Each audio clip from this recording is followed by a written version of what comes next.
Get in there, stay in there.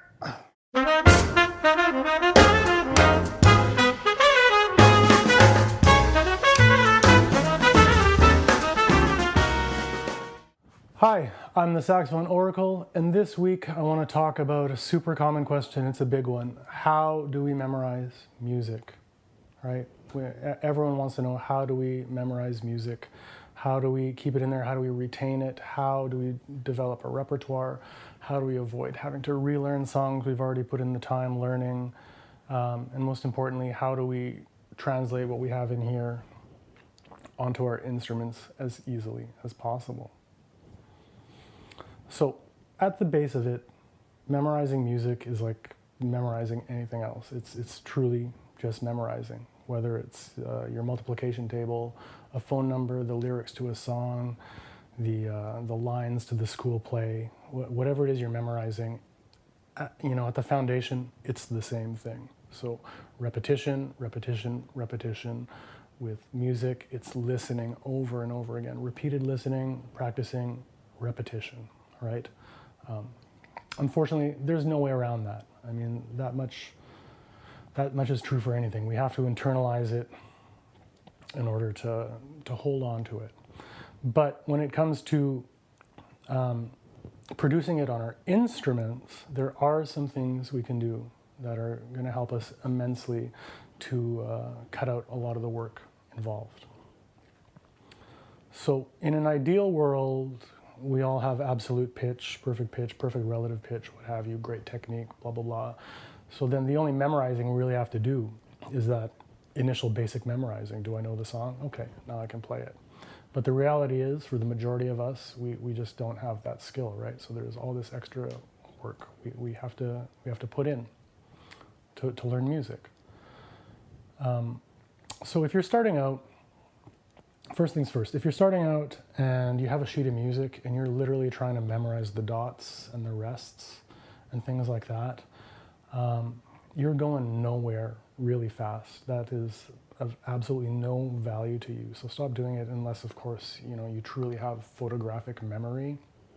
It's going to do you no good. You're just wasting your time. So what we have to do is focus on our all-around musicianship, developing our ears, our knowledge of other things, to make the memorization process easier.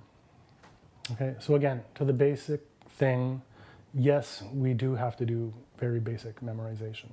So in order to play a song on your saxophone, you have to have it internalized. You can't play Happy Birthday unless you can sing Happy Birthday. Fly Me to the Moon, New York, something by Lady Gaga. It doesn't matter. If you don't know how it goes already, if you can't sing it, then you have no hope in memorizing it and playing it. So that's the very basic thing. We start by repeated listening over and over again.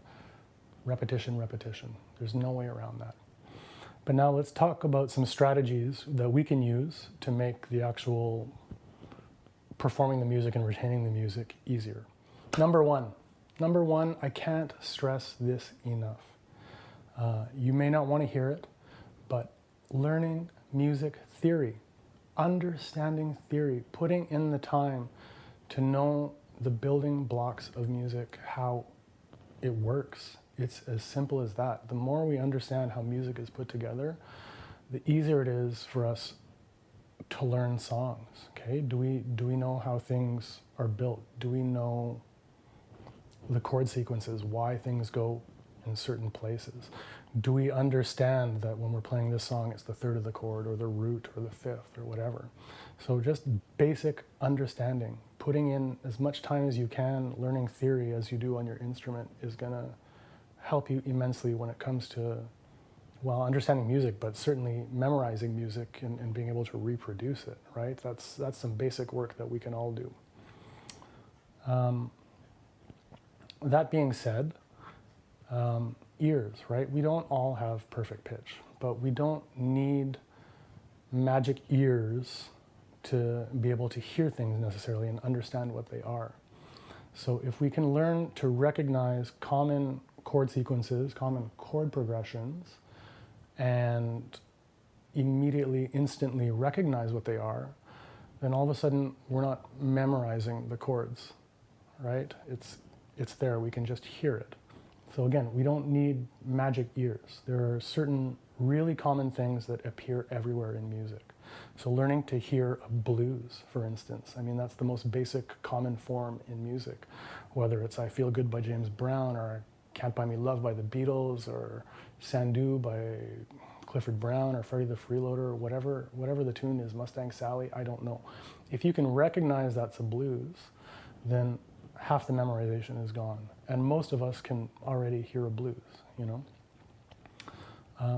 And then beyond that, there are super common places that music goes.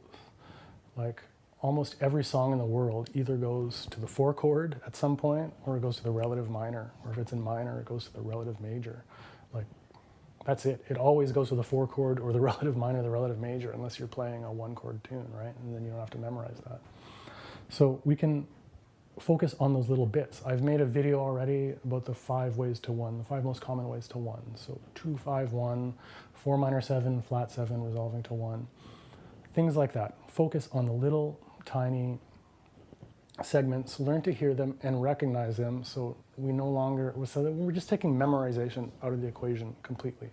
We're just recognizing it, we don't have to think about it, right? So learning to hear those simple things. I mean, chord progressions, they're so repetitive, right? Take the A train, 1 major, 2 dominant, 2, 5, 1. Like, that happens all over the place. It goes to the 4 chord in the bridge. You know, and then again, back to understanding the music.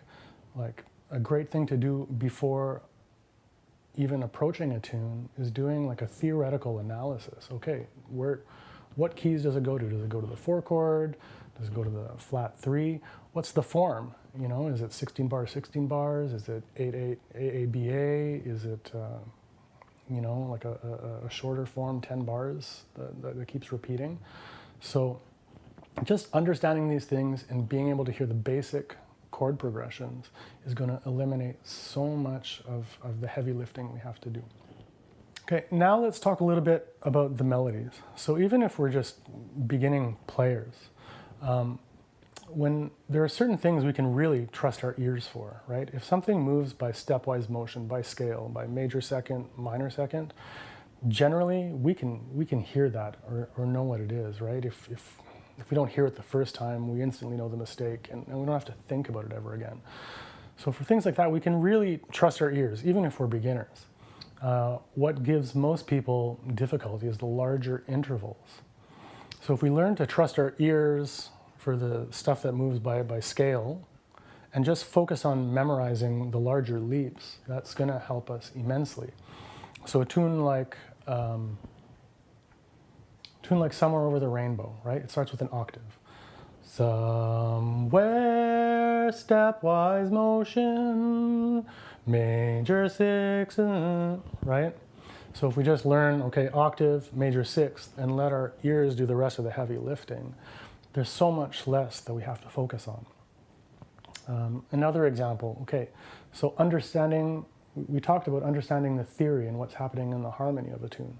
So a tune like All the Things You Are, if you know the melody is like the third, third of the chord, third of the chord, to the third of the chord, to the third of the chord, to the third of the chord, moving by step to the third of the chord. Same thing in the next key. Third of the chord, third of the chord, third of the chord, third of the chord, third of the chord. Moving by step to the third. And then all we have to really think about is the bridge. So I would think about it maybe in terms of the scale degrees of the key I'm in. So 5, 1, 5, 5, 4, 4, to the 5, 4, 3. Right? So then all of a sudden there's so much less stuff we have to think about. We're no longer memorizing. It's just little bits and pieces that we have to commit up here. The rest we know here, we have it in our fingers. Make sense? So let's just recap.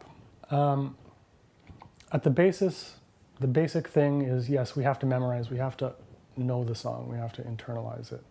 But the rest of it, there's lots of things that by working on our musicianship and our overall knowledge of music that are going to make it way easier to learn songs. So understanding the theory, being able to hear common chord sequences, right? At least being able to hear when it goes to the 4 chord, when it goes to the relative minor, or if we're in minor, when it goes to the 4 chord in minor, or we're in minor when it goes to the relative major. Being able to hear a blues, being able to hear rhythm changes, like just those few basic things. It's not magic, we can all learn to do it, and then we don't have to memorize. We just have it here, we don't have to think about it.